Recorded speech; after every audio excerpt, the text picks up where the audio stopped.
Hey, it's Seth Godin. In the summer of 2012, I had an amazing opportunity to spend 3 days with a group of extremely motivated entrepreneurs, people right at the beginning of building their project, launching their organization. During those 3 days, I took them on a guided tour of some of the questions they were going to have to wrestle with, some of the difficult places they were going to just stand up and say, this is me, this is what I'm making. I'm sorry you couldn't be there, but I hope this is the next best thing. Excerpts from the live event, unrehearsed, no slides. Here it is. Enjoy it. But even more important, I hope you do something with it. Thanks for listening.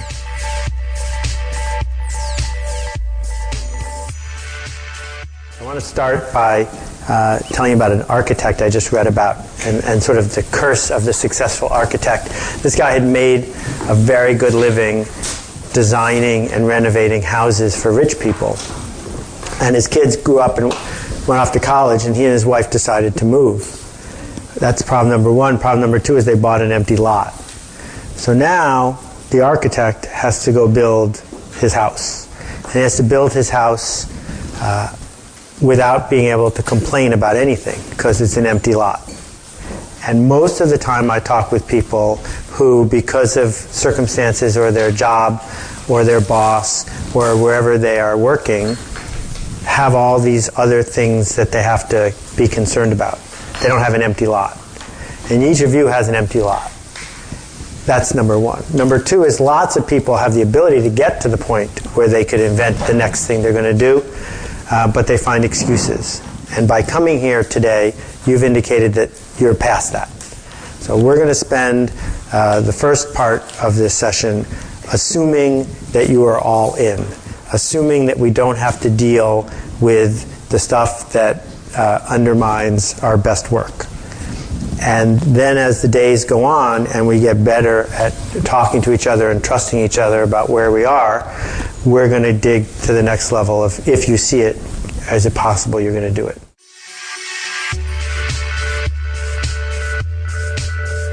So with that, I want to start by telling you a story that I've only told once before in this room a couple months ago. I was really bad at ice hockey growing up. Now, I grew up in Buffalo, and in Buffalo there's no baseball. There might be bowling, but mostly it's ice hockey. And when I was 10, my parents sat me down, and the word nerd wasn't in common parlance, and they said, you can be whatever that thing is, but you also have to at least play a sport for a while. And my dad agreed to coach the team just to make sure I would actually do this. And he was a great hockey coach. Well, he had all these drills. He came up with all these inventions, like every other coach had 2 pucks. My dad had 30 pucks, so there was never a shortage. And he drilled a hole in the pucks, and they all had a shoelace. You can carry all 30 pucks at once, stuff like that. Anyway, he invented this drill where the puck is over here, and that's the corner. Now, they call it the corner, but it's sort of round. And one player would be here, and one player would be here. And the coach would throw the puck in the corner. And this guy would have to skate in, grab the puck, and go this way. And this guy would have to skate in, grab the puck, and go that way. So you can imagine the fireworks would ensue.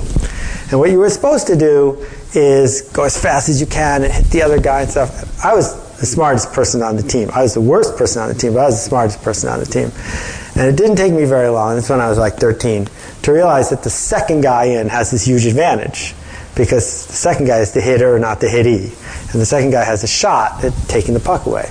So what I started doing was being just a little slower than the other guy, right?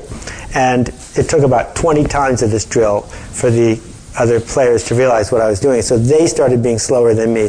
And it got like Zeno's paradox, like who would go slower? So my dad said I couldn't do that anymore. And what I realized was there are 3 things you need to be good at hockey. One is it helps if you know what to do. Second, it helps if you're able to do it. And third, it's really important you care enough to get hit. And the journey that each of you are on is about those 3 things. Do you understand from 10,000 feet what the smartest consultants and visionaries in the industry would tell you is the right answer? Are you good enough at writing, presenting, organizing, leading, hiring, raising money, and all those things to actually do the right thing? And then the third part, which we're not going to dwell on too much this morning, is do you care enough about the project to get hit? Because there's a lot of that in what's going on. When I was starting out, I really wish I could have come to something like this, which is why I run them.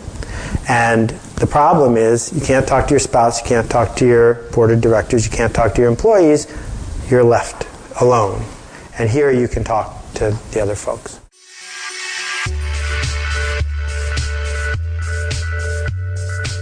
Okay, the duck.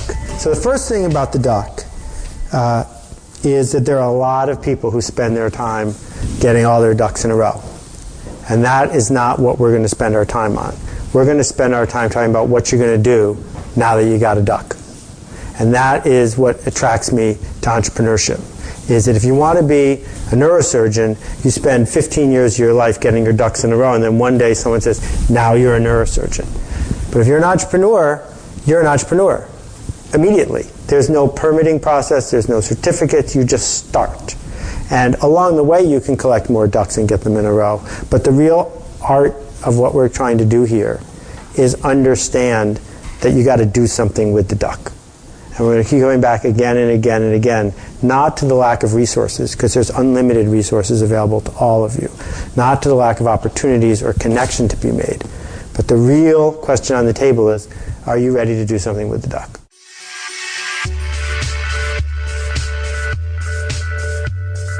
We're going to start by talking about why the Monopoly Man was on the door when you walked in, and why the Monopoly Man isn't on the water bottles and the coffee mugs. So over here I have almost every Monopoly iteration ever, including the 1935 first edition of Monopoly. The original one doesn't seem to come with the board, and I'm trying to figure out like how they played it. Like maybe you had it was the Depression, so you had to draw your board or something. There was a little picture. It's not clear. We're going to talk about Monopoly for a couple reasons to get us started. And the first reason is there are three ways to think about Monopoly, and there's ways to think about architecture and how architecture fits the blank slate you have to deal with. So here they are. One, there's the evil kind of AT&T Microsoft monopoly, where someone goes and violates whatever tenets of antitrust law there are and unfairly controls the market. We're not talking about that at all. There's two other kinds of monopolies.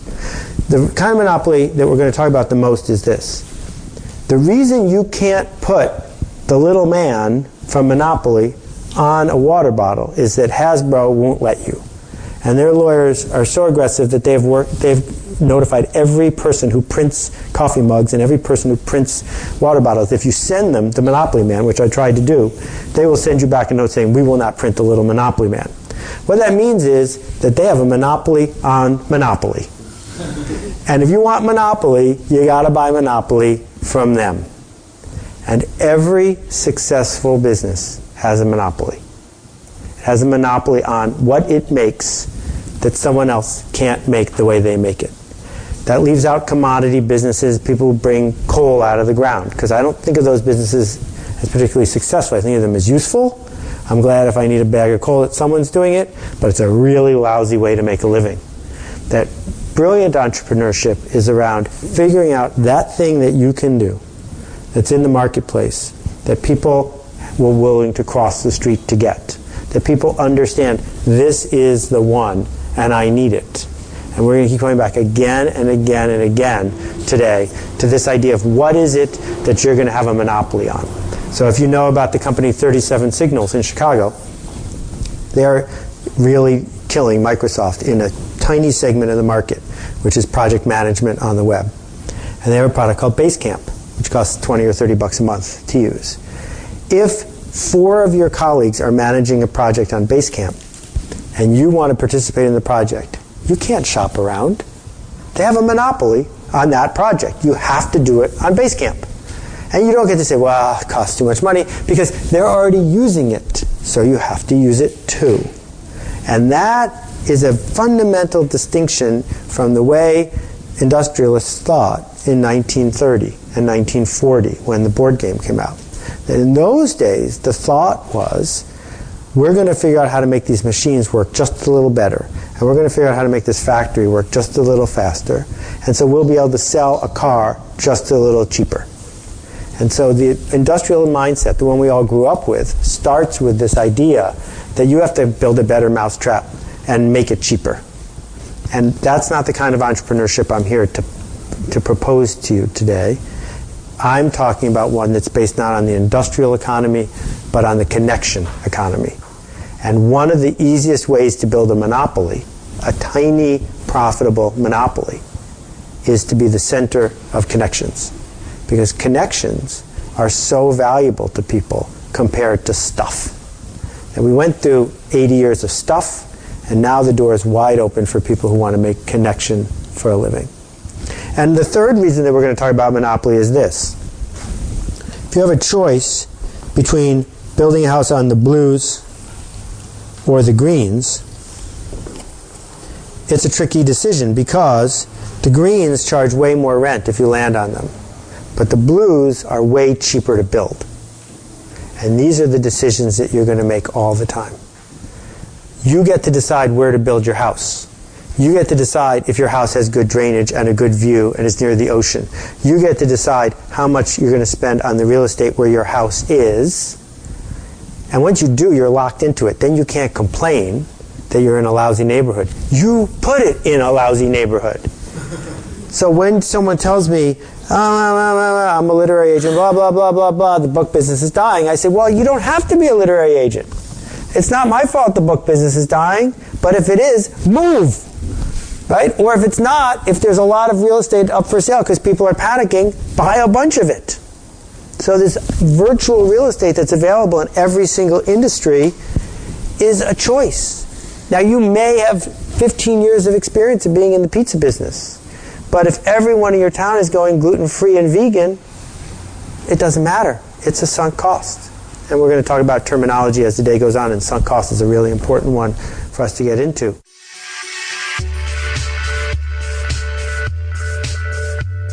You're going to decide, should I be a freelancer or an entrepreneur? And let's get that out of the way early on because the distinctions are so critical. So Sarah is mostly a freelancer. And what that means is people pay her money and she does work. And if she doesn't do work, people don't pay her money. And freelancing is a great way to make a living. It's what I do. It's what I used to do. But in between, I was an entrepreneur. Entrepreneurs build businesses bigger than themselves. Right? Oracle will do fine if Larry Ellison goes on his yacht for 4 weeks. Oracle is still being Oracle. People don't use Oracle software because Larry Ellison comes with it. Right? He makes money while he sleeps. He is building something bigger than himself that he could sell one day or take public one day if he chooses. So when you use the word entrepreneur, you might be mistaking what you're doing, and actually you're a freelancer. And this is the reason the distinction is so important. If you're a freelancer and business is going well, you're tempted to hire people to do more of the work. Because you say to yourself, wow, this is great. I get $200 an hour for this graphic design work, and I can go hire someone for $80 an hour to do graphic design work, keeping 120. And as I add more employees, I'm starting to act like an entrepreneur, which is all well and good, except the cheapest person you can hire is you. So when in doubt, you hire yourself, which is a problem because you just hired yourself to do the work, and now there's no one left to get you new clients.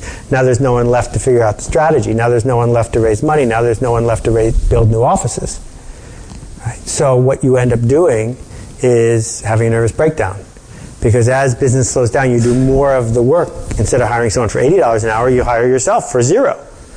Well, great, you're so busy doing that, just barely breaking even, that your business can't grow anymore, and now you're neither a freelancer nor an entrepreneur. So the first thing Mark Zuckerberg has to do, if he's serious about Facebook, is stop coding. Because there are people he can hire to code, so he doesn't have to do it anymore, and he can go do the thing that only the CEO can do. And when you're a bootstrapper, when you're starting with no money, of course you're going to hire yourself. But the discipline of being an entrepreneur is say, how do I make it so that every person who works for me is better at their job than I am? How do I make it so I have no job other than breaking the system? Because that's my only job. Everyone else has their job. And when you think of the world that way, right? When we think of Howard Schultz and Starbucks, when you open a Starbucks or any coffee shop, right? It's a mom and pop. Mom and pop both work there. It's working really well. So they open a second one. So now mom is over here and pop is over here.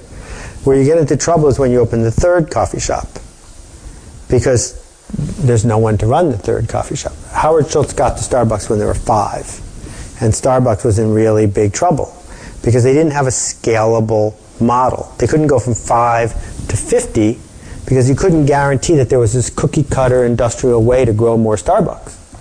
And so what Howard Schultz did that was brilliant had nothing to do with his ability to make coffee. It had to do with his understanding that his job as an entrepreneur was to build a system that could scale. Because that's what people hire entrepreneurs to do, investors, to scale. But to be a freelancer or an impresario, someone who does the work but doesn't build the organization, is totally great. And so I spend 80% of my time being a freelancer. If it has my name on it, I wrote it. And I spend 20% of my time running an internet company as an entrepreneur, meaning not only don't I code, I don't remember how to code, and every time I call one of the 7 people who work at Squidoo, I am hurting our productivity because I'm bothering someone who's actually doing a good job as I work to break the company. Right? So those are forks in the road that we're going to be able to talk about too. Yes, go for it. You guys can interrupt me at any time. Break the company? Yeah. Right? So, if you've got 3 pizza shops and they're all working, well, you have a choice. You can just keep them working and go to the south of France and they'll mail you $1,000 a week because you own the business. Or you can say, for me to get from 3 to 30, I'm going to have to do something that might not work. So I'm going to have to take all the money and put it into advertising or Groupon coupons, or I'm going to have to put a new menu in that breaks what was working and maybe makes it better, but maybe doesn't. And you're the only person who has the authority to do that. You don't want the guy behind the pizza counter coming in one day with a giant bag of raisins and making raisin pizza just because it's fun. Right? That as you're structuring this business to grow, your job is to figure out where it goes. Yes? Right. You can't totally leave the business alone. You need to know that things are working, right? Like Derek Sivers, wrote about how he left things alone to such a degree that the employees paid themselves 100% of the profits, amongst other things. Right. So the thought is you can't totally leave the business alone. Well, the question is, where's Thomas Edison when we need him? He's long gone, but GE persists. That one of the myths we tell ourselves as entrepreneurs is it can't run without us. Derek's only mistake was not hiring a COO or a president he could trust. What he said to the organization is, use your best judgment, I'm not going to look at what you're doing. And he trusted people who weren't trustworthy. And what he could have done, what happens all the time, is the founder says, I have built a process. The process scales. Right? If you've ever bought Mrs. Fields cookies, Mrs. Fields doesn't touch the cookie anymore. She's not checking on anything anymore. There's a process in place. This is the industrialization of your original idea. Now, I'm not saying that that's everyone's goal. I don't want to do that. But that is the model of classic entrepreneurship, is you build an industrial thing and then it scales. Don? One definition that I like of a business is that you could leave it for a year, and when you came back, it would be bigger and more profitable than when you left. Right, because you have this organic thing. You plant a whole bunch of kudzu, and you come back a year later, and it's grown. Now, we're going to talk about lots of different flavors of businesses, so I don't want you to think this is what I'm saying has to happen. I'm just describing these arcs.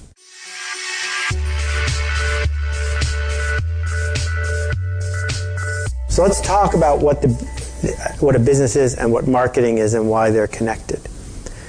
What you do if you're running an organization is you're creating value. And what that means is people are giving you money because they think what you're doing is worth more than it costs. That if you're running a nonprofit and someone donates $100,000 to the Acumen Fund, they're donating $100,000 because they think it's worth $200,000 for the privilege to donate $100,000. Now, if you realize that that's what's going on, you understand that you almost have an obligation to make this available to people because they're the ones who are benefiting from buying from you. And if they're not, you need to make something better, right? So that if someone wants you to buy, some big old compact computer with a handle on it that weighs 18 pounds and it's $500, none of us are going to buy it unless we're some sort of perverse collector. It's not worth $500. So if you're out there constantly bothering people and using every marketing technique you can think of to push this on people and they don't want to buy it, something is broken in the system that you've put together, right? On the other hand, when there's a line out the door at Grand Central Station to buy coffee, something is going on here. The coffee's $4. That's expensive if you live in Duluth.